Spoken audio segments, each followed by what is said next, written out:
Do me the honor of becoming my wife. I thank you, Your Grace, but I cannot accept. Cristina de Alboran had been raised to understand the shape of a room before she ever stepped into it. Who held the money? Who carried the old names? Who smiled only when a bargain was already won?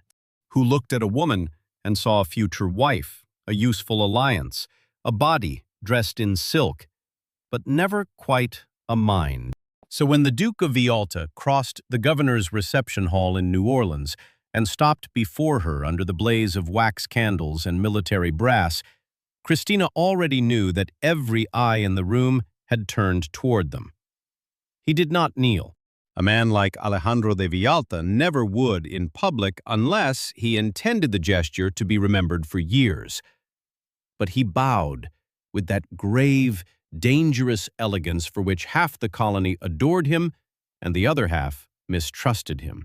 Then he took the hand Cristina had not offered, touched his lips to her glove, and said in a voice meant to carry, "Señorita de Alboran, I would ask your father for the honor of your hand, if I believed your answer would be mine." A laugh, low and delighted, ran through the outer edges of the hall. The musicians faltered. Even the governor's wife, who normally missed nothing, froze with her fan half lifted. Cristina felt her father go rigid beside her. She felt her aunt's hungry hope. She felt the entire machinery of colonial society lean in toward what it had already decided must happen. Because what sensible young woman refused a duke? What merchant's daughter refused the richest landholder in Lower Louisiana? What unmarried woman, with beauty enough to be noticed but not fortune enough to command independence, turned away such a shield? Cristina looked at Alejandro, at his immaculate dark coat, at the silver embroidery at his cuffs, at the face that seemed carved for command, stern mouth, black hair swept neatly back, eyes so disciplined they often looked colder than they were. And because she had watched men like him all her life, because she understood how power loved to rename possession as devotion, she heard beneath his polished courtesy the oldest sentence in the world. "Come, belong to me." She withdrew her hand. "No, Your Grace," she said. The silence that followed did not feel empty. It felt struck. Her father made a choking sound. Her aunt nearly dropped her fan. Someone near the card tables whispered a prayer. Alejandro did not move. Only his eyes changed. Not with anger, not first. With surprise so naked it almost humanized him. Cristina knew she ought to stop there. A refusal was already a scandal. A reason would become a wound. But the whole room was waiting, and she had spent too many years being spoken for by people who called it protection. "If I marry," she said clearly, "I will not do it to become a quieter version of myself inside a grander house." No one breathed. "I would rather be thought difficult," she went on, "than spend the rest of my life being admired for obedience." This time the silence broke with force. A sharp intake here, a hiss there, a woman scandalized into muttering, a young officer turning half away to hide his grin. Cristina's father reached for her wrist. She stepped back before he touched her. And still Alejandro said nothing. He only bowed once more slowly than before, and answered, "Then I am grateful, Signora, that you did not reward me with a lie." He left the center of the hall with all the composure in the world. But Cristina saw what no one else saw. Just once, as he turned, the Duke's hand flexed at his side, as though something inside him had not broken, but shifted. That should have ended it. It did not. By midnight, the city was full of versions. Cristina had humiliated him. Cristina had refused him because she loved another man. Cristina had been foolish enough to imagine she deserved more than ducal favor. The Duke had only been amusing himself. The Duke had intended to tame her. The Duke would make a better match before Lent and forget her name. Cristina let them speak. Public opinion in New Orleans traveled like river fog, thick, damp, impossible to seize by the throat. At home on Rue Chartres, the reaction was less atmospheric. It was immediate. Her father, Tomás de Alborán, had spent 20 years building a shipping house from stubbornness, debt, and a near-religious hatred of depending on men born richer than he was. He had once praised that same quality in Cristina when she balanced ledgers faster than his clerks at 15 and corrected a customs invoice at 17. He did not praise it now. "Do you understand what you have thrown away?" he demanded the next morning. Cristina stood in his counting room with sun falling across stacked account books, crates of indigo samples, and the brass scales he trusted more than most people. "Yes," she said. "Then explain why." "Because I do not wish to become ornamental property in a household where every kindness must be earned by pleasing the man who owns the key." Her father's face hardened. "Villalta is not a brute." "No," Cristina said quietly. "That is what would make it worse." He stared. She went on before fear could stop her. "A brutal man can be named. A courteous one can swallow you whole, while the world insists you ought to be grateful." For the first time in years, Tomás looked at his daughter not as an extension of his hopes, but as if she had become suddenly inconvenient to his understanding. "You speak as if marriage were imprisonment." "For some women," Cristina said, "it is only a prettier cell." His mouth thinned. "And what do you imagine freedom is? A woman keeping ledgers until she is 30, 40? Living in her father's house until she becomes the object of other people's pity?" "No," she said. "I imagine freedom is having a voice in the life I am asked to live." It was the wrong answer for a father frightened by markets, gossip, and mortality. It was also the truest one. He dismissed her coldly. But he did not forbid her from entering the counting room again. That, Cristina knew, meant he was angrier than if he had shouted. The Duke, meanwhile, did something far more dangerous than retaliate. He became curious. Until that evening in the governor's hall, Alejandro de Villalta had thought of Cristina de Alborán as one thinks of a beautiful candle seen across a church, clear, elegant, self-contained, worthy of notice, but not yet understood. He knew her family's commercial usefulness. He admired the steadiness with which she moved through crowded rooms. He had marked the unusual precision of her speech and the fact that she listened before answering. He had not expected resistance, not because he believed women incapable of it, but because society had trained him to encounter resistance in veiled, manageable forms: delay, flirtation, negotiation through mothers, tears, silence. Not truth, not the kind that cut without trembling. He ought to have resented her. Instead, he found himself replaying every word, especially the one that would not leave him in peace. A quieter version of myself. He knew something about being reduced by inheritance, about living inside structures built long before one's consent, about waking each day to duties dressed as destiny. But he had never once asked what marriage looked like from the woman's side when the man entering it held law, property, mobility, and social pardon in his hands. That recognition irritated him, then unsettled him, then, because he was an honest man beneath all the polish, humbled him. 3 days later, he encountered Cristina in the Ursuline Chapel garden. It was early. The air smelled of damp stone, orange peel, and river heat not yet fully risen. Cristina had come to deliver a basket of preserved lemons to the sisters, who bought from small households when they could and repaid kindness with discretion. She was leaving through the side gate when she saw him standing beside the fountain, hat in hand, alone. Any sensible woman would have turned back. Cristina kept walking. "Señorita," he said, "Your Grace." If I had wished to force another public scene, I would have chosen a busier hour. That is almost reassuring. To his credit, he accepted the rebuke. "I came to apologize," he said. This time she stopped. "For proposing?" "For presuming," he answered. She studied him.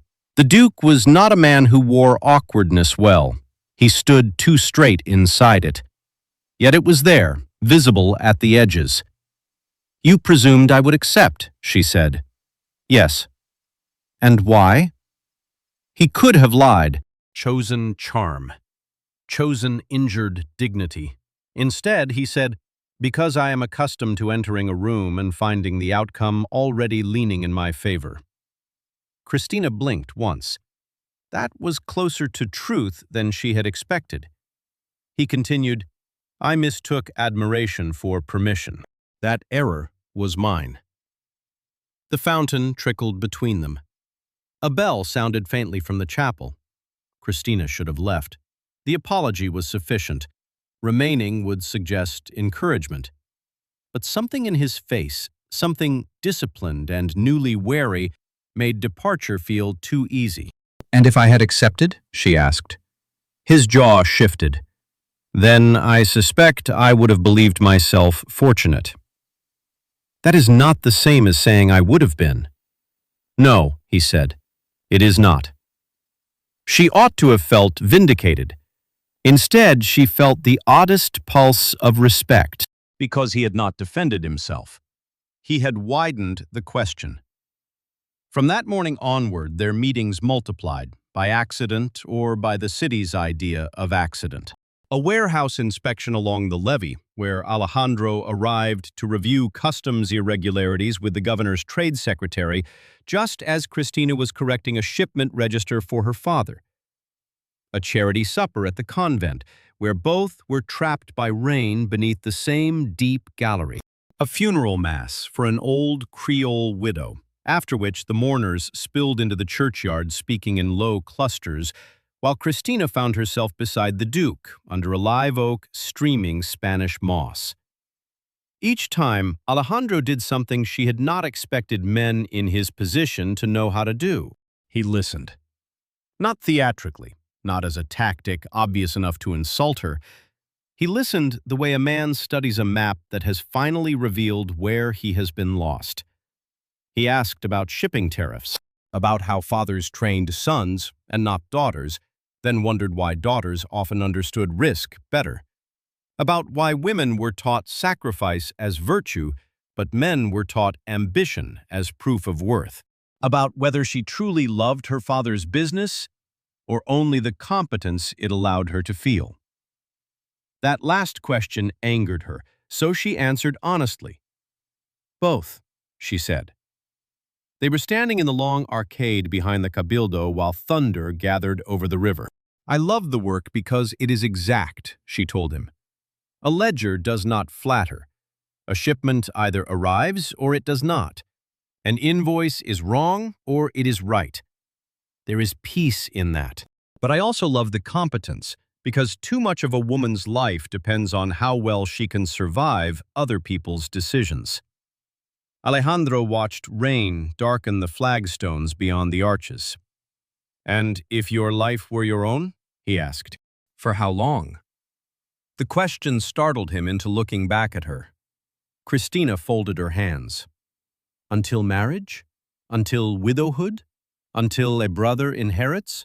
Men ask women what they would choose, as if choice were a room we may enter whenever we please. Something in his expression lowered, not in defeat, but in recognition. "You think I do not understand confinement," he said. "I think yours has always come with keys," she replied.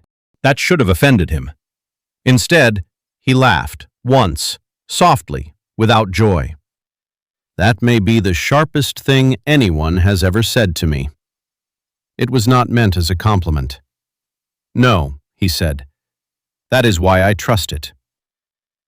By late autumn, the city had begun to notice a change it could not quite name. The Duke still attended council dinners, reviewed militia accounts, managed land disputes, and rode out to his upriver holdings with the same severe efficiency as before.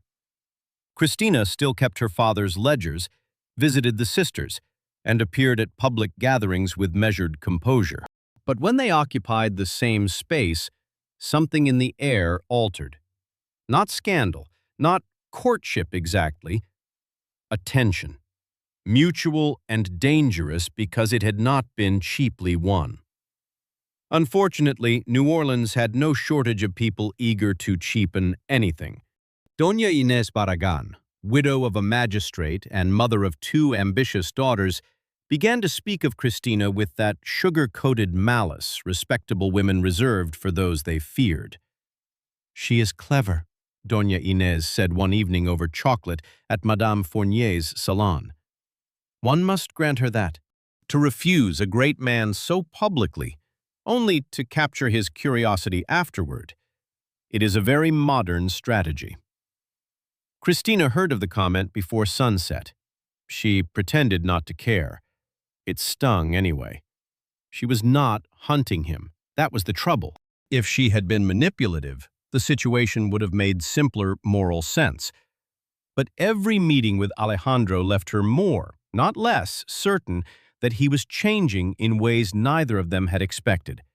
And that frightened her far more than vanity in other women ever could. Because respect could become intimacy. And intimacy, if she were careless, could become surrender. The true test came in December. A dispute erupted over a riverfront parcel long leased through a tangled chain of Spanish grants, wartime seizures, and merchant subcontracts. Tomás de Albarrán had capital tied up in the warehouse rights. Villalta held legal influence through crown connections and old land authority. Several lesser traders stood to lose fortunes if the judgment went badly. It was exactly the sort of matter from which decent men in power usually emerged richer, admired, and faintly dirtier. Cristina spent 2 nights sorting documents in her father's office until candle grease mottled the table and her eyes ached. On the 3rd morning, Alejandro arrived unannounced. Tomás greeted him with controlled courtesy sharpened by memory. Cristina remained seated among the papers. "I am told," Alejandro said, "that half the city has produced deeds for the same stretch of wharf." "Only half?" Tomás asked dryly. Alejandro's gaze moved to the stacks before Cristina. "And which of them are genuine?" She met his eyes. "That depends whether your grace wants the legal answer or the honest one." His mouth almost shifted. "Begin with the honest one." So she did.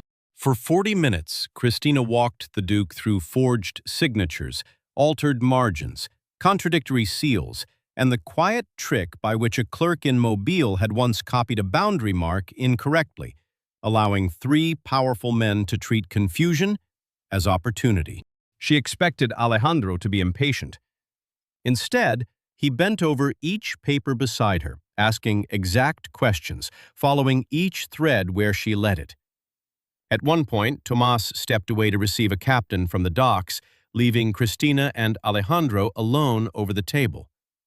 The room felt suddenly smaller. The scratch of rain at the shutters louder. "You were right," he said. She did not look up. "About which thing? I have offered several injuries to your worldview these past months." "About keys." That brought her eyes to his face. He stood with one hand braced on the table, dark hair slightly damp from weather, authority resting on him like a garment he had stopped confusing with skin. "I have been able to enter rooms you could not," he said. "Dismiss consequences you would have been forced to carry. Call duty what was often convenience." I did not see the difference clearly enough. Cristina's throat tightened for reasons that had nothing to do with fear. "And now?" she asked. "Now I am trying to." She should have turned away, should have remembered the first proposal, the hall, the danger of being moved by self-knowledge in a powerful man. Instead, she said the most reckless thing possible. Trying is not the same as changing. No, Alejandro said, but it is where changing begins. It might still have remained only that, an unfinished understanding, if not for Doña Inés. Sensing the city's appetite, the widow arranged a 12th night supper designed less for festivity than for social theater. Half the colony's ranking families attended. So did officers, merchants, clergy, and the sort of women who remembered every glance for later use. Cristina accepted only because her father insisted that withdrawing would look like guilt. She knew the trap before dessert. Doña Inés rose, smiling, to propose a toast to women prudent enough to know when ambition should dress itself as modesty. A few people laughed. More looked at Cristina.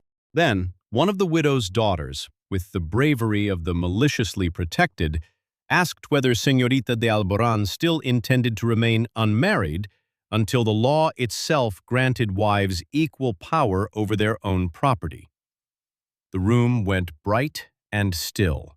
Cristina understood at once that any answer would be used against her. If she softened, she would be called defeated. If she sharpened, she would be called unwomanly. If she left, she would be called guilty. So she did none of those things.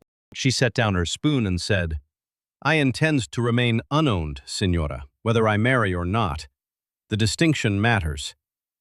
A dozen faces changed at once, some with shock, some with admiration hastily disguised, some with the familiar disgust reserved for women who refused to be easier. And then, from 3 seats down, Alejandro said, "It matters very much." Every head turned. Doña Inés smiled too quickly. "Your Grace is generous." "No," he said. Nothing in his tone was loud. It did not need to be. "I am merely unwilling," he continued, "to watch intelligence treated as impropriety because it enters a room in a woman's voice." No one spoke. The daughter who had asked the question went white. Doña Inés laughed weakly and reached for her wine. Cristina should have felt triumphant. Instead, she felt exposed in a deeper way. Because Alejandro had not defended her as a pretty creature requiring rescue, he had defended the substance of what she meant, and that was far harder to survive. After supper, he did not approach her. For that, she was absurdly grateful. If he had, the whole room would have translated it into conquest. Instead, he waited 3 days. Then he asked, through the sisters, whether she would walk in the orange garden behind the old Ursuline house, where the walls kept out most of the city and none of the truth. Cristina almost refused. Then she remembered that fear, left unchallenged, often dressed itself as wisdom.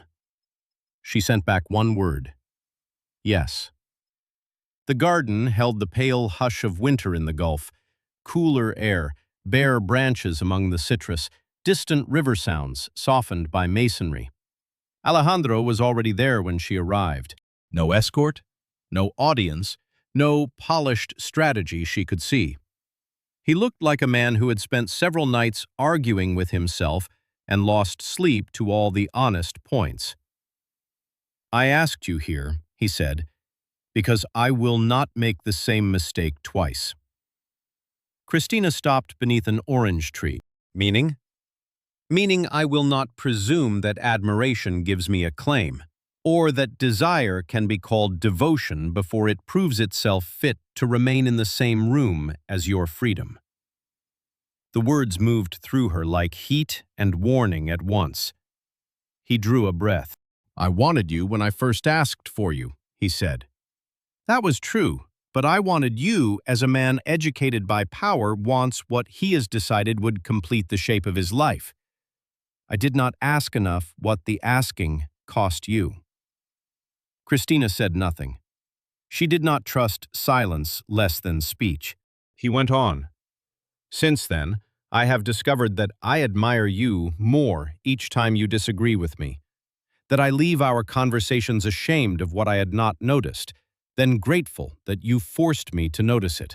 That you have made me understand I could offer a woman protection and still be asking her to disappear inside gratitude. Her heart was beating too hard. She hated that he could perhaps hear it in the pauses. "And what is it," she asked softly, "that you are asking now?" Alejandro looked at her with an openness so unpracticed it seemed almost severe. "Nothing you do not wish to give." The answer shook her more than pleading would have. He stepped no closer. "If there is ever to be anything between us," he said, "it cannot begin with your surrender. It must begin with your full consent and with my willingness to be altered by it. If that means friendship only, I will bear it. If it means nothing, I will bear that too. But I would rather be refused truthfully than accepted in a form that requires you to shrink." Cristina had imagined many possible speeches from powerful men. Possession, flattery, injury, grand sacrifice performed for applause. Not this difficult humility, not this plain admission that love, if it meant anything worth keeping, demanded the death of entitlement first. "You make it sound simple," she whispered. "It is not simple," he said. "It is merely clear." She looked down at her gloved hands, at the faint stain of orange bark on one finger from brushing the tree, at the hands of a woman who had spent months defending herself against being absorbed by a life already arranged. Then she looked back at the man who had once offered marriage like a prize and now stood before her without shield, without assumption, and, most dangerously, without claiming that love excused power. "Do you know what frightens me?" she said. "Yes." "No, you do not." His eyes held hers. "Then tell me." Cristina swallowed. "It is not that I would become unhappy with you," she said. "You are too intelligent for coarse cruelty, too self-controlled for careless tyranny. What frightens me is that life with you might become so gracious, so admired, so enviably arranged, that I would lose pieces of myself by degrees and be praised every time I called the loss harmony." The words landed between them with the weight of inheritance. Alejandro closed his eyes briefly. When he opened them, there was grief in them, and understanding. "Then, if I ever ask again," he said, "it must be with terms you write beside me." Something in Cristina gave way then. Not her judgment, not her caution, only the rigid certainty that yielding 1 inch meant annihilation. She stepped forward, not into his arms, only near enough that she could see the fatigue at the corners of his eyes and the discipline with which he kept his hands at his sides.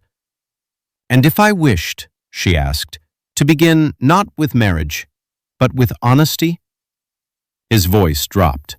"Then honesty would be enough to make me grateful."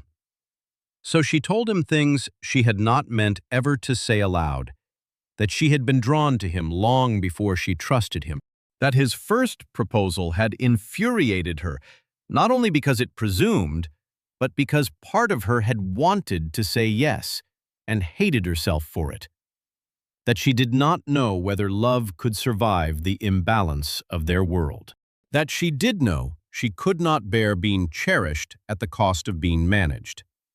Alejandro answered with truths of his own, that his father had ruled the household through polished authority and left ruin behind him draped in elegance, that Alejandro had spent years mistaking control for steadiness, that he had wanted Cristina's admiration, then discovered he valued far more the parts of her that would never admire blindly, that he was, for the first time in his life, willing to build a future that did not preserve his pride at the expense of someone else's breath.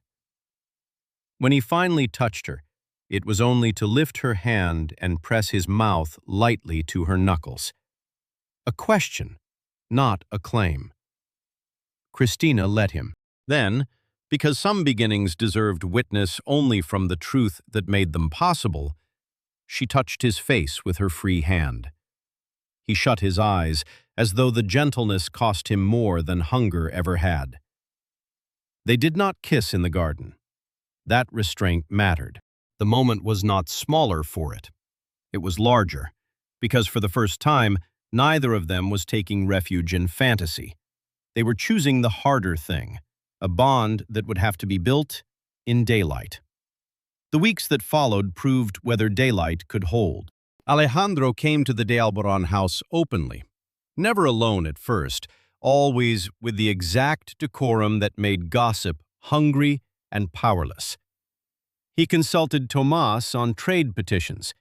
He asked Cristina's opinion on a school fund for girls attached to the convent.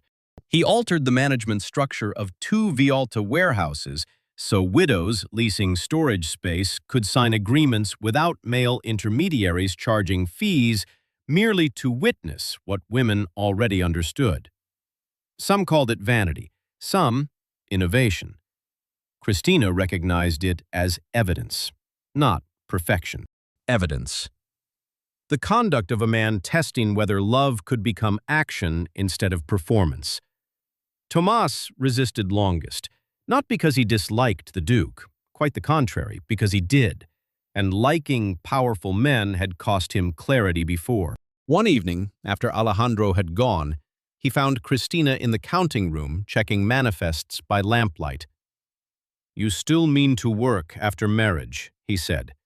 It was not phrased as a question. Cristina set down her quill. "Yes." "And if he objects?" "He will not." Tomas gave a rough little laugh. Men often promise flexibility until the vows are said. "I know."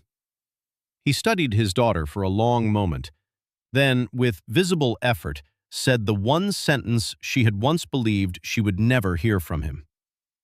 "I taught you to think because I admired it in you," he said. "Then I feared what the world might do to a woman who used that gift too plainly. I may have called that fear protection when it was only cowardice." Cristina's throat tightened. Her father looked away first.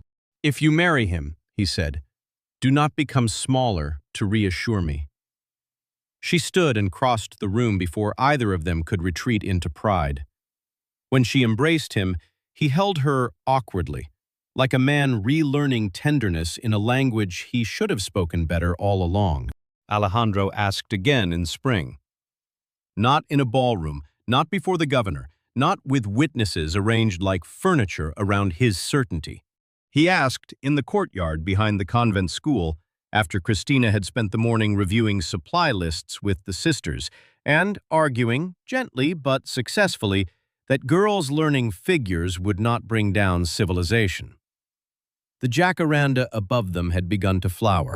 Purple petals lay across the worn stones. The city beyond the wall carried on with carts, bells, market cries, river traffic, and the old human labor of misunderstanding whatever did not flatter its habits.